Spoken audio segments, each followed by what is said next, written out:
kepada raja-raja di Tatar Sunda itu. Yang sering disebut adalah gelarnya. Dan umumnya rakyat itu tidak berani menyebut nama aslinya. Oh gitu. Iya. Ya. Nah, kalau itu merupakan gelar yang tadi arti kata bahwa Siliwangi itu silih artinya berganti, wangi artinya harum ya Mbah ya. Iya. Nama yang selalu harum. Betul. Berarti Prabu Siliwangi itu bukan satu sosok Pak. Bukan. Oh, gimana itu Pak? Itu gelar. Gelar. Iya. Nah, sepanjang sejarah dari apa itu namanya Pasundan sendiri atau Sunda sendiri itu ada berapa sosok itu Mbak yang mempunyai gelar Prabu Siliwangi itu?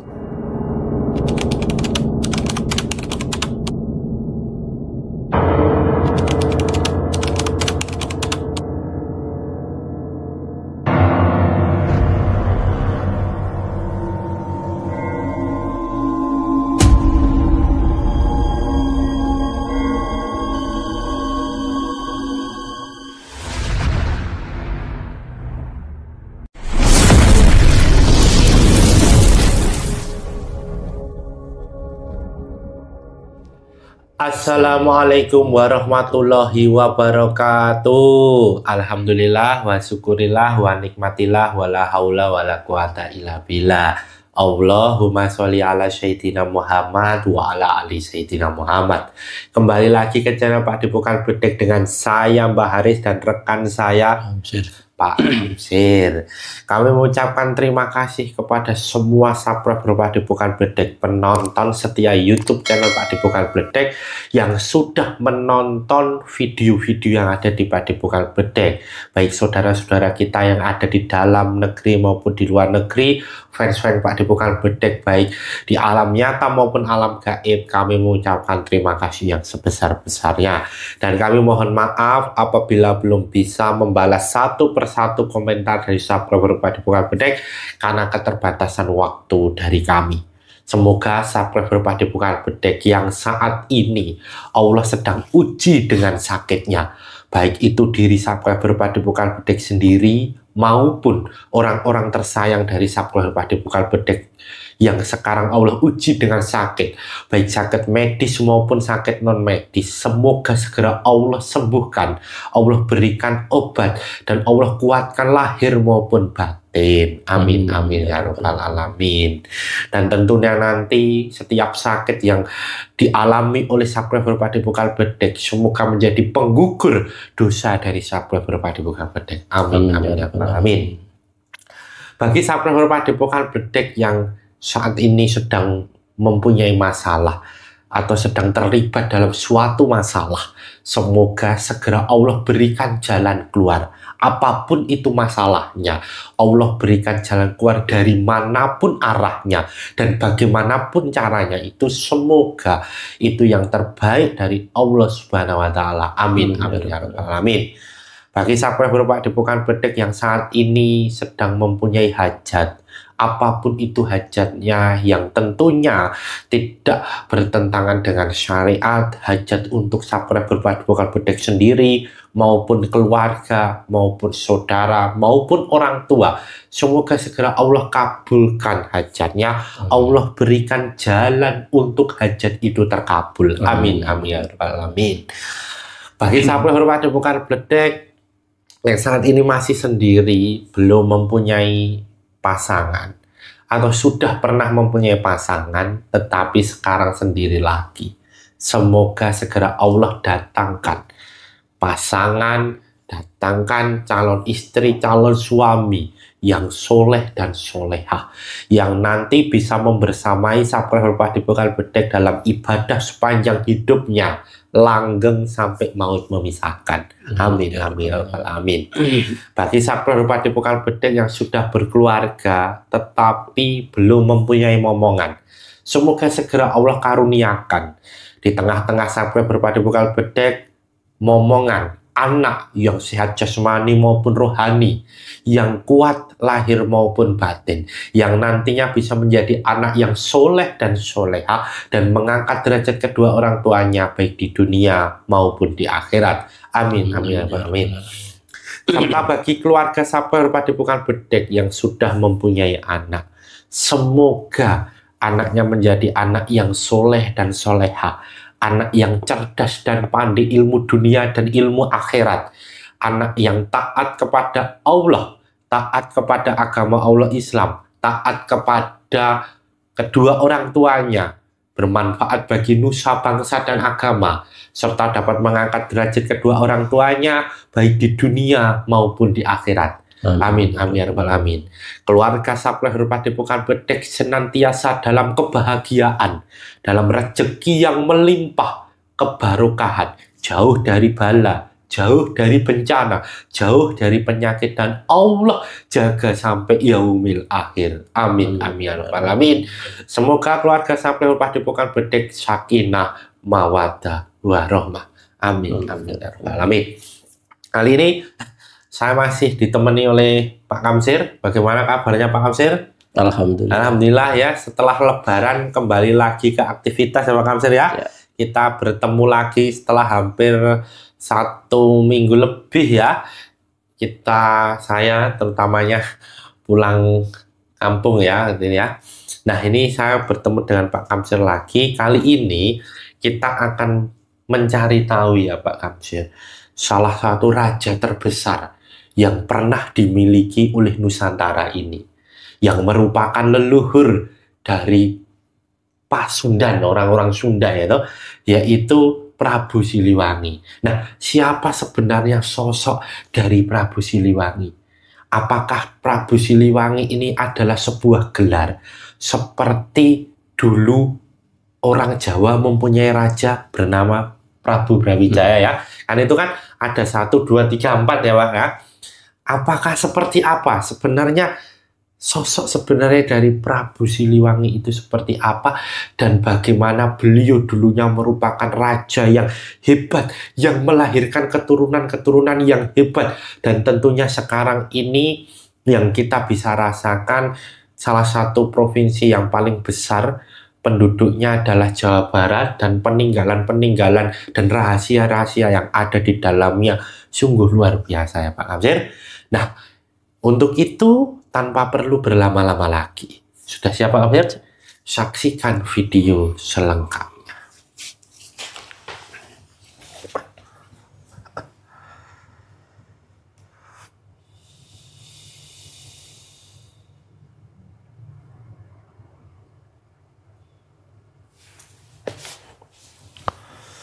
Assalamualaikum warahmatullahi wabarakatuh. Di dalam gelang hitam dengan jin Sang Yang Nur Cahyani Nirwana, bantu saya untuk melindungi proses mediumisasi ini, terbentengi ruangan ini dari apapun makhluk gaib yang akan berniat untuk mengganggu proses mediumisasi ini. Tidak bisa masuk, tidak bisa mengganggu. Apabila berusaha untuk mengganggu, otomatis langsung terpental dan hancur dengan jin Sang Warna. Perpayakun benteng melindungi ruangan ini. Assalamualaikum warahmatullahi wabarakatuh. Di dalam gelang hitam dengan jin Sang Yang Nur Cahyani, bantu saya untuk mengunci apapun makhluk gaib yang ada dalam tubuhnya Pak Kamsir, tidak bisa bangkit dan tidak bisa merusak proses mediumisasi ini. Apabila bangkit dan merusak proses mediumisasi ini, otomatis terpental dan hancur dengan jin Sang Yang Nur Cahyani. Kun fayakun terkunci.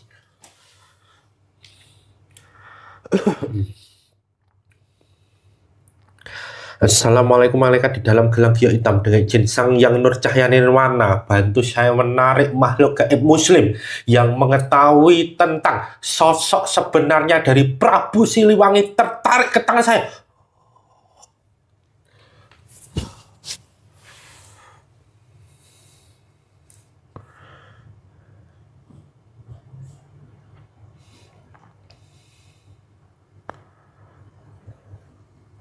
Dengan jin Sang Yang Warna semakin sinkron dengan tubuhnya Pak Kamsir. Apabila ada penyusup yang bukan yang saya maksud, yang mengetahui tentang sosok sebenarnya Prabu Siliwangi, otomatis langsung terpental dan hancur dengan suara kun fayakun.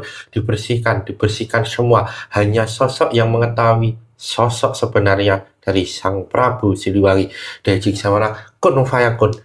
dengan jinsang yang mana makhluk ya dalam tubuhnya Pak Kamsir, sinkron dengan tubuhnya Pak Kamsir, pita suara terhubung, bisa bicara bahasa Indonesia.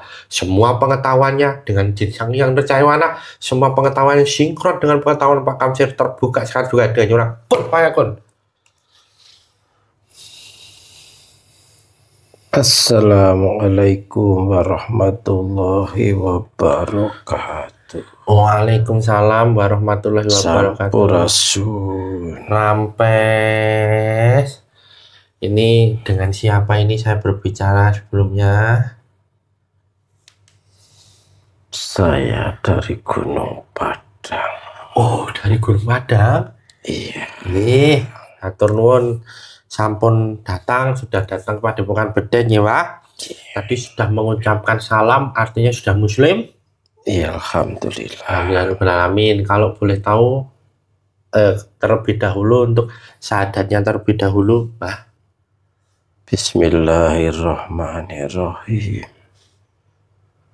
Asyhadu alla ilaha illallah wa asyhadu anna Muhammadar Rasulullah. Alhamdulillahirrahmanirrahim.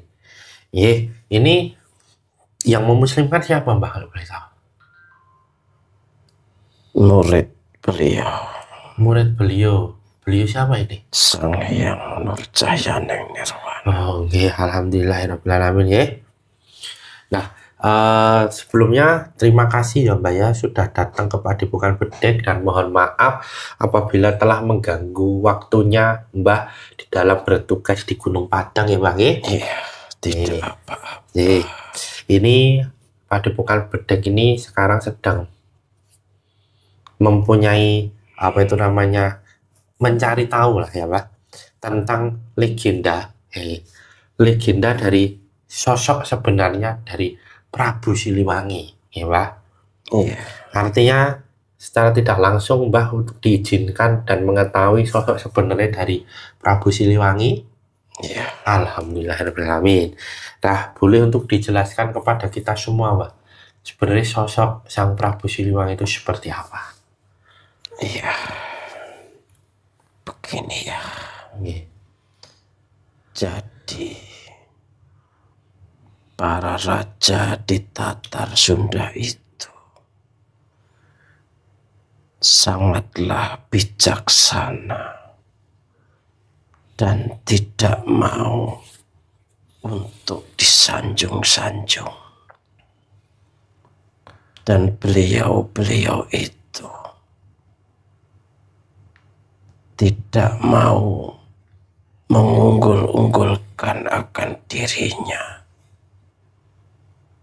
Adapun gelar dari Siliwangi itu diberikan kepada raja-raja besar yang banyak berjasa kepada seluruh rakyat yang ada di Nusantara ini. Kata Siliwangi sendiri artinya silih atau berganti. Wangi berarti harum, yaitu pemimpin yang melanjutkan estafet kepemimpinan, yang bisa melanjutkan kebijaksanaan dan pengetahuan yang sangat luar biasa yang diterapkan di dalam melaksanakan pemerintahannya. Kata-kata itu sudah ada dari zaman dahulu kala. Jadi kata Siliwangi itu kalau di bahasa Arabnya artinya khalifah atau pemimpin, baik pemimpin agama maupun pemerintahan.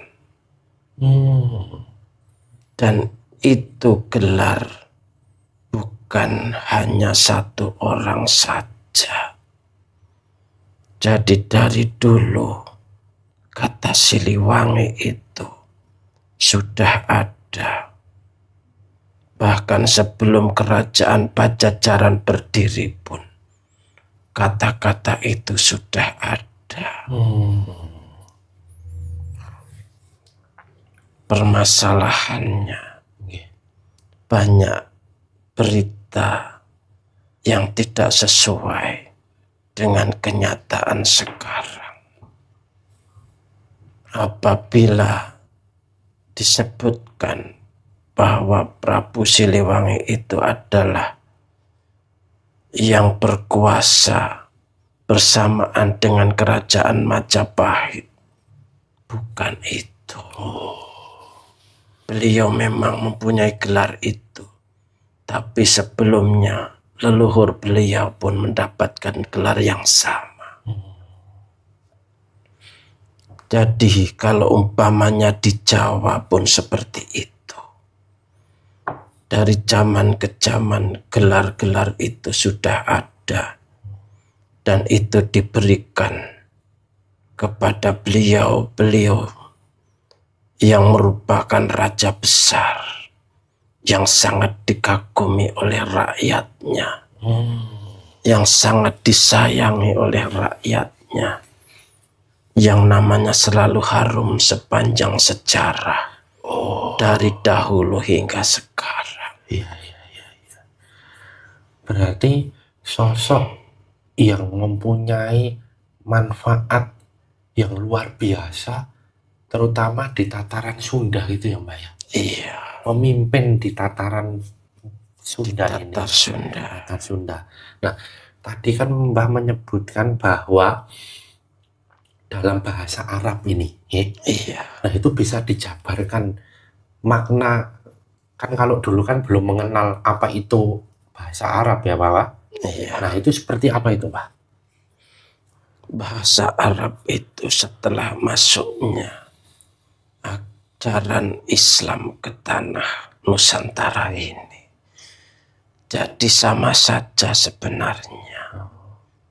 Kalimat itu artinya sama saja. Permasalahannya cuma berbeda bahasa saja. Yang artinya merupakan pemimpin, yang merupakan gelar dari yang kuasa, yang diberikan oleh leluhur mereka kepada para raja tersebut. Kalau rakyat kebanyakan tidak berani menyebut namanya sebagai bentuk penghormatan kepada raja-raja di Tatar Sunda itu, yang sering disebut adalah gelarnya. Dan umumnya rakyat itu tidak berani menyebut nama aslinya. Oh gitu. Iya. Ya.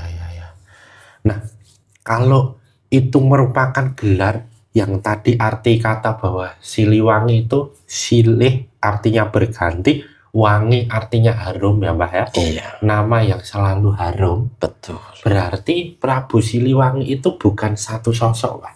Bukan. Gimana itu Pak? Itu gelar. Gelar. Iya. Nah, sepanjang sejarah dari apa itu namanya Pasundan sendiri atau Sunda sendiri itu ada berapa sosok itu Mbak yang mempunyai gelar Prabu Siliwangi itu? Ada 4. Oh ada 4. Iya. Dan yang terakhir raja, saya tidak berani menyebutkan. Sebagai bentuk penghormatan saya kepada beliau. Nggih. Berarti secara tidak langsung itu sama halnya ketika di Jawa, di kerajaan Majapahit dulu mempunyai raja Brawijaya itu ya Pak ya? Iya. Cuma bedanya ini Siliwangi. Itu resapannya itu bahasa Siliwangi itu kok tidak asing-asing, kok hampir mirip dengan bahasa Jawa itu Pak? Karena pada dasarnya Jawa dan Sunda itu merupakan satu kesatuan. Yang dibelokkan sejarahnya oleh penjajahan.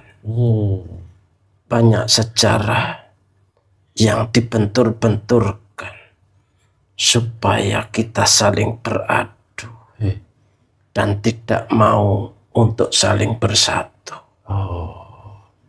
Karena Raja Majapahit sendiri juga merupakan keturunan dari Sunda. Dan Sunda sendiri sebenarnya bukan nama suku, tapi nama tempat yang dulu merupakan satu kesatuan. Sundaland itu maksudnya, Pak? Iya. Ya. Nah, tadi kan Mbah menyebutkan bahwa ada 4 sosok ya, Mbah ya, yang mendapat gelar itu. Nah, gelar ini tuh memang siapa yang memberi? Ataukah itu memang tadi Mbah menyebutkan bahwa itu merupakan masyarakat yang memberikan gelar? Atau memang suatu ilham yang datangnya dari Tuhan Yang Maha Esa, Pak? Itu merupakan ilham. Ilham. Yang diberikan oleh Tuhan, yang disampaikan kepada para empu maupun para pemimpin agama. Sesepuh-sesepuh dari negara atau kerajaan tersebut. Iya. Nah, berarti hal itu merupakan sesuatu yang sakral, Pak. Betul. Dan itu sangat istimewa. Sangat istimewa. Makanya sampai sekarang sebutan itu masih sangat disakralkan. Karena memang tidak sembarangan. Dan selalu akan terkenang dan dikenang sepanjang sejarah. Nah, kalau itu sesuatu yang sakral, berarti mempunyai kekuatan magis yang luar biasa dong, Pak. Betul. Wah, kekuatannya terletak di mana dan bagaimana orang dalam memahami kekuatan arti dalam sosok gelar itu tadi? Dari kebijaksanaan. Kebijaksanaan itu tercipta karena ketinggian luhurnya, ketinggian luhur budinya, dan ketinggian akan pengetahuannya dan penyembahan kepada Yang Kuasa, sehingga mendapatkan bimbingan dari Yang Maha Kuasa. Begitu. Ya. Nah, berarti kalau secara dulu itu orang menyebutnya itu bukan nama ya, Mbah ya? Tidak berani. Ya, tidak berani. Iya. Berarti menyebutnya gelar ya? Lebih ke arah situ ya? Atau Sri Paduka Raja. Sri Paduka Raja Prabu. Iya. Nah, ini konteksnya kalau di dalam Islam tadi, kan dulunya kan belum ada ya, Mbah ya? Iya. Nah, itu konteksnya itu berarti hampir sama dengan seorang pemimpin gitu ya? Sultan. Betul. Gitu ya? Sultan itu setelah gelar untuk pemimpin yang beragama Islam. Iya. Setelah itu ya, Pak ya, dirubah itu ya. Nah, Prabu Siliwangi sendiri adalah suatu gelar yang dipakai oleh sosok yang dimana memimpin tataran Sunda ini ya, atau negeri Pasundan. Nah, itu dulunya itu ceritanya itu, Pak. Negeri Pasundan itu seperti apa sih, Pak? Kalau kita dengar bahwa kebanyakan menceritakan tentang negeri Majapahit, ya Pak? Iya. Nah, ini negeri Pasundan itu sebenarnya seperti apa, Pak? Negeri Pasundan itu sangat tua. Dan merupakan negeri yang tidak mau atau tidak mau memperbesar ataupun menjajah negeri yang lain. Jadi lebih cenderung untuk memperbesar dalam arti pengetahuan dan penyembahan kepada Yang Kuasa. Tidak ingin untuk memperluas wilayahnya. Tapi lebih cenderung untuk mempertahankan apa yang menjadi keyakinannya. Berarti artinya waktu dulu itu memang yang kita bisa lihat sekarang ini, kalau secara provinsi itu ya Provinsi Jawa Barat dan Banten gitu ya, Pak? Iya. Gitu. Nah, kalau gitu berarti kehidupan secara militer dan juga kehidupan sehari-hari tidak berbeda jauh dengan kerajaan Majapahit, Mas? Tidak. Oh, bagaimana itu? Pada dasarnya sama saja. Sama saja. Karena Majapahit dengan Pajajaran itu sebenarnya saling bersaudara. Oh, saling bersaudara. Iya. Artinya ini berarti satu garis keturunan gitu. Iya. Oh. Nggih. Nah, negeri kita kan kenal bahwa Majapahit itu dalam berbagai catatan ya, Wah ya. Kalau negeri Pasundan sendiri yang dipimpin oleh sosok yang bergelar Prabu Siliwangi itu seperti apa, Mbak? Apakah juga kemegahan dan juga kehidupannya hampir sama dengan Majapahit atau seperti apa? Tidak beda jauh. Tidak beda jauh. Iya. Oh. Kalau di Pasundan tidak banyak meninggalkan bentuk candi-candi dan sebagainya. Karena lebih cenderung untuk penguatan dalam peribadatannya, yaitu agama asli ataupun keyakinan asli di Tatar Sunda. Sedangkan di Majapahit, karena memang negara besar, bahkan sampai ke wilayah luar dari Nusantara, maka untuk menyatukannya harus lebih banyak untuk memberi simbol-simbol dalam bentuk candi-candi. Sebagai bentuk penyatuan dari kesemuanya. Oh gitu. Nah, pertanyaannya, Pak. Simbol-simbol ini kan menandakan suatu peradaban yang terus berkembang ya, Pak ya. Iya.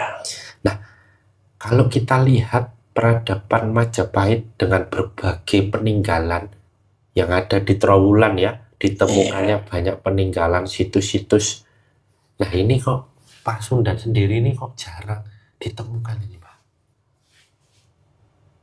Iya, karena tadi saya katakan untuk di Tatar Sunda ini sudah ada peninggalan yang lama, yaitu Gunung Padang. Jadi lebih cenderung untuk merawat yang sudah ada. Oh, nggih. Berarti secara perkembangan tata kelola perkotaan itu tidak sepesat Majapahit ya? Iya. Oh, nggih. Nah, Gunung Padang sendiri waktu dulu zamannya Prabu Siliwangi ya kan, itu fungsinya untuk apa, Mas? Sebenarnya waktu itu dulu sebagai tempat persembahan atau peribadatan yang merupakan salah satu gunung suci yang disakralkan oleh raja-raja di Tatar Sunda. Dan itu sudah ada sebelum tahun Masehi. Sebagaimana Majapahit juga. Sebenarnya Majapahit dahulu pun sudah ada. Bukan Majapahit yang kemarin ini, yang abad ke-13. Tapi sebelum Masehi sebenarnya sudah ada. Sebagaimana kerajaan Mataram dulu juga pernah ada sebelum Mataram yang sekarang. Pasundan juga sama seperti itu. Sama saja. Kerajaan Pajajaran ya. Iya. Nah, di Sunda ini kan ada beberapa kerajaan ya, Mbah ya. Iya. Kerajaan Pajajaran yang dipimpin oleh sosok yang bergelar Prabu Siliwangi tadi. Iya. Kemudian Galuh ya, kalau nggak salah ya. Iya. Nah, itu perbedaannya apa, Mbah sebenarnya? Sebenarnya tidak jauh berbeda. Sebagaimana seperti Raja Erlangga yang membagi dua wilayah agar tidak terjadi perebutan kekuasaan. Tapi gelarnya berbeda. Gelarnya berbeda. Sehingga pada suatu waktu kedua kerajaan itu digabung lagi menjadi satu. Yang dinamakan Kerajaan Pakuan Pajajaran itu. Kerajaan Pakuan Pajajaran. Iya. Saya kok baru dengar itu, Pak. Berarti itu dulunya dua kerajaan Galuh dan kerajaan Pajajaran ya? Iya. Digabung menjadi satu. Iya. Nah, ini kalau kita lihat ke Bogor ini kan berdekatan dengan Depok ini ya, Mbak ya. Iya. Di situ kan juga ada Pakuan, ada Jalan Pajajaran gitu, Pak. Iya. Nah, itu memang simbol itu kok lebih terang benderang di Bogor daripada di pusat pemerintahan Jawa Barat sekarang di Bandung itu, Pak. Iya. Memang seperti apa, Mbak, ini kota Bogor ini? Kota Bogor itu merupakan kerajaan Pakuan. Oh. Yang memang posisinya lebih strategis. Oh ya.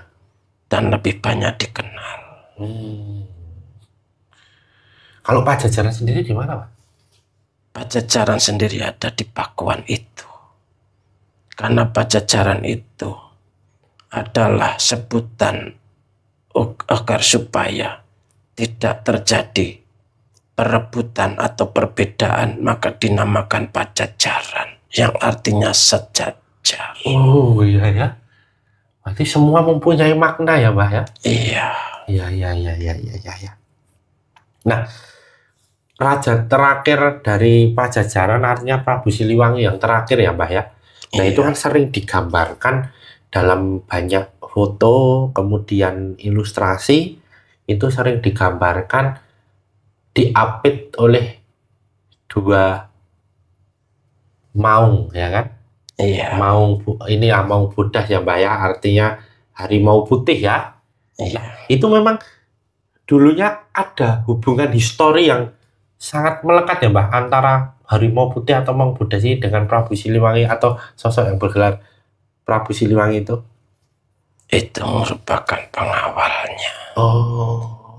Yang secara sukarela, secara gaibnya, memang selalu mengikuti beliau.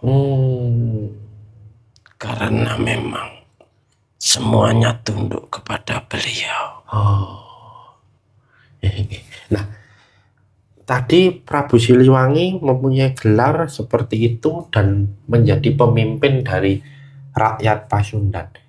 Apakah hanya sebatas menjadi pemimpin rakyat Pasundan atau ada dimensi lain yang juga merupakan dipimpin oleh Prabu Siliwangi? Iya. Karena memang beliau di samping juga menjadi pemimpin bagi rakyat secara umumnya, juga menjadi pemimpin di alam gaibnya. Sebagai bentuknya yang seperti digambarkan tadi, adanya gambar maung itu merupakan sisi gaibnya yang selalu mengawal beliau. Jadi ada dua alam ya, Mbak ya? Iya. Yang mempunyai hubungan erat begitu kalau kayak gitu ya? Iya. Iya. Nah, ini apa itu namanya, satu pertanyaan juga, Mbak ya, bahwa Prabu Siliwangi yang terakhir itu kan dulu kan juga mempunyai putra ya, Mbak ya? Iya. Raden Kian Santang ya waktu itu ya? Iya. Salah satunya ya? Iya. Nah itu kan kemudian benar adanya sosok Prabu Siliwangi itu muksa gitu, Mbak? Sebenarnya tidak seperti itu. Gimana itu? Beliau juga ada tempat peristirahatannya. Oh gitu. Iya. Moksa itu diartikan bahwa beliau menyingkir dari kerajaan karena memang sudah waktunya adanya ajaran baru yang akan menggantikan ajaran yang lama. Berarti sama seperti ketika Prabu Brawijaya, ya kan, Mbak? Kemudian menyingkir gitu ya? Iya. Moksa di salah satu gunung ya itu ya? Itu juga sama? Prabu Brawijaya pun bukannya moksa. Sama juga, Mbak? Tapi menyingkir saja. Menyingkir. Artinya kembali tidak dikenal dong kalau kayak gitu, Pak? Iya. Karena memang tidak mau untuk dipuji-puji. Artinya seperti itu. Nah, berarti yang terakhir Prabu Siliwangi yang terakhir mempunyai anak, salah satunya Kian Santan itu ya? Iya. Ya ini nanti juga akan meneruskan estafet tadi ketika agama baru itu Islam itu masuk ya Pak? Iya. Oh, oke. Dan perlu Nah, diketahui gimana itu Pak? bahwa Prabu Siliwangi dengan Raden Kian Santang itu, kalau sering diceritakan terjadi pertempuran di antara anak dengan bapaknya, itu tidak benar. Yang benar gimana Pak itu? Bahwasanya Prabu Siliwangi mengizinkan atau bahkan menyuruh kepada Raden Kian Santang untuk menimba ilmu di tanah Arab sana. Jadi kalau ada yang membenturkan seperti itu adalah hal yang tidak benar. Berarti Prabu Siliwangi mengetahui bahwa di Arab sana ada utusan. Betul. Dan waktu itu Raden Kian Santang bertemu dengan siapa Pak? Dengan Baginda Sayyidina Ali. Langsung berarti? Iya. Nah, ketika selesai berarti pulang atau juga Baginda Sayyidina Ali juga pernah datang ke Nusantara ini? Sayyidina Ali pernah ke Nusantara, tetapi dengan nama samaran. Itu ketika Rasulullah SAW sudah wafat ya Pak ya? Iya. Artinya setelah zaman apa itu namanya khalifah ya? Iya. Nah, itu biar nanti kalau apa itu namanya ada cerita lagi yang bisa diceritakan ya Pak. Iya. Tapi saya mau tanya terakhir. Kalau kita berbicara Prabu Siliwangi, tak terlepas juga dari pusaka yang bernama apa itu namanya Pak? Seperti keris itu loh. Kujang. Nah, ya kan? Kujang ini ya kan? Kujang Siliwangi ya kan? Iya. Nah, itu sebenarnya seperti apa Mbak?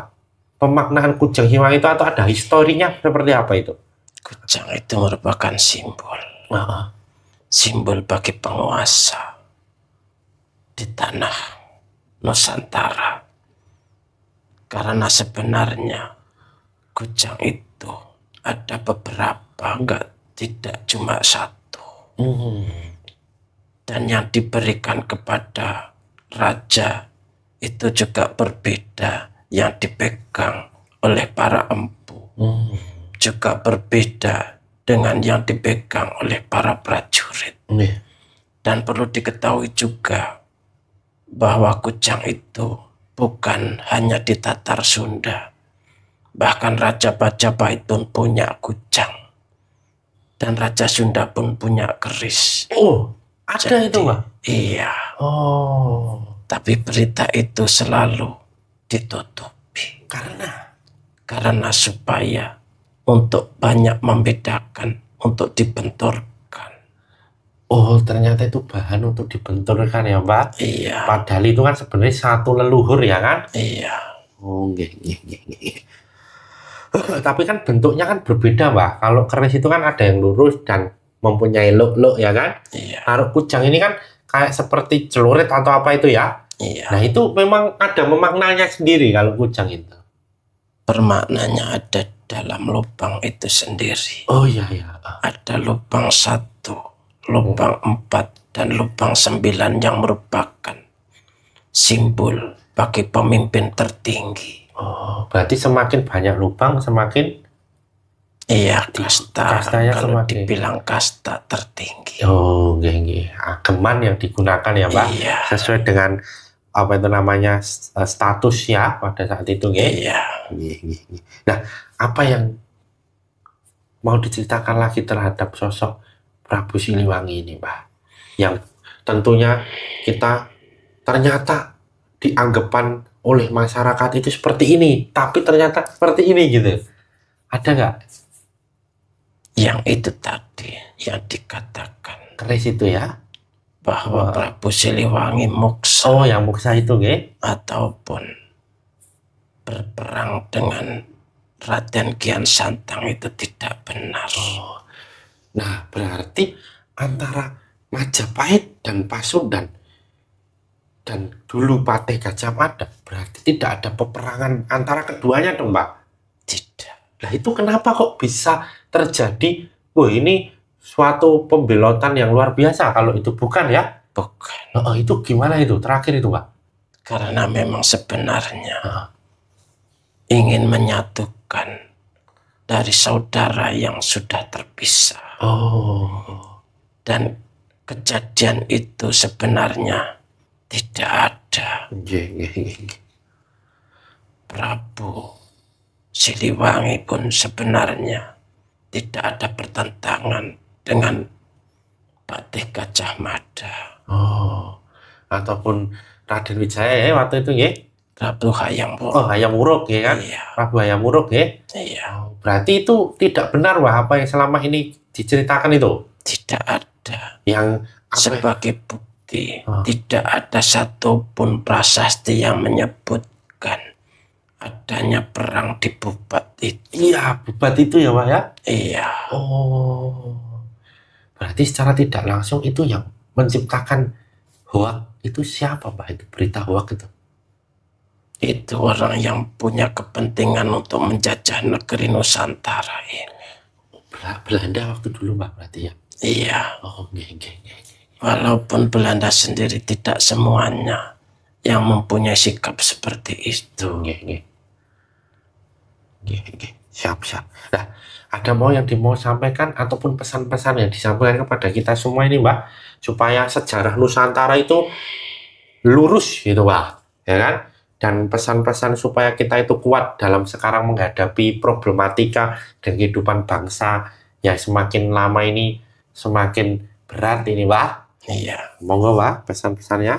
Singkirkan ego masing-masing. Jangan ada lagi perpecahan di antara kalian. Karena pada dasarnya semuanya bersaudara. Kembalilah bersatu untuk kemajuan Nusantara ini. Dan teruslah untuk menggali sejarah peradaban masa lalu. Akan kejayaan masa lalu.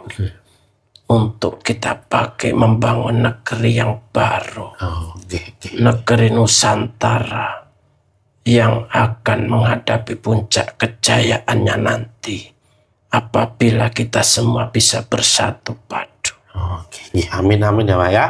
Nah, terakhir ini, Mbak, di tengah kehidupan yang semakin tidak menentu, problematika semakin banyak, kalau dulu mempunyai sosok yang benar-benar sebagai wakil Tuhan ya, wakil artinya sebagai sosok yang benar-benar berjiwa kesatria dan tentunya memikirkan orang baik. Nah, sekarang ini kan siapa yang harus kita pegang ini, Pak? Dan harus bagaimana? Harus belajar mencari pemimpin yang mengetahui akan hakikat kehidupan. Yaitu guru rohani yang akan membangkitkan kesadaran rohani yang akan menuntun kehidupan sejati menuju alam keabadian. Itu sangat penting ya, Pak, di era sekarang ya, Pak. Iya. Semoga kita dimampukan untuk bisa bertemu. Kalau sudah bertemu, kita dimampukan untuk bisa belajar dan terus belajar memperbaiki diri ya, Pak ya. Iya. Amin. Itu aja pesan yang mau disampaikan. Iya. Ya. Terima kasih telah datang ke Padepokan Bedek ya, Mbak ya. Iya. Sudah mampir ke sini, sudah menceritakan banyak hal dan memberikan nasihat-nasihat kepada kita semua. Saya mohon maaf apabila ada salah kata, sikap, perilaku yang kurang berkenan ya, Mbak ya. Iya. Monggo ini Mbah bisa untuk kembali ke tempatnya dan mohon juga untuk bisa membawa efek-efek yang ada di dalam tubuhnya Pak Kamsir ya, Mbah. Monggo salam untuk teman-teman yang ada di Gunung Padang ya. Assalamualaikum. Waalaikumsalam. Sampurasun. Rampes. Semua efeknya kembali ke asal dan kun.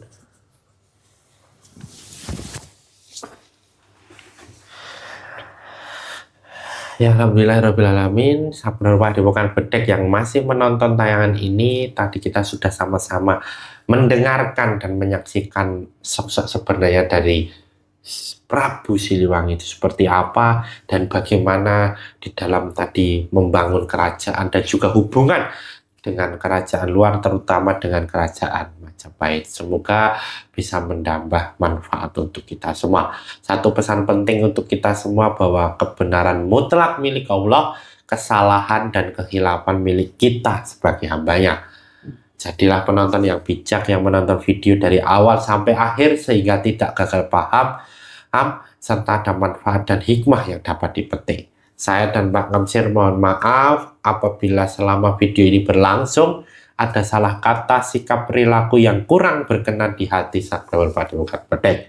Jangan lupa untuk komen, like, subscribe, dan nyalakan loncengnya untuk mengetahui video-video terbaru dari channel Padepokan Bedek. Saya dan Pak Ngemsir pamit undur diri. Sampai jumpa pada video-video selanjutnya. Akhir kata, wassalamualaikum warahmatullahi wabarakatuh.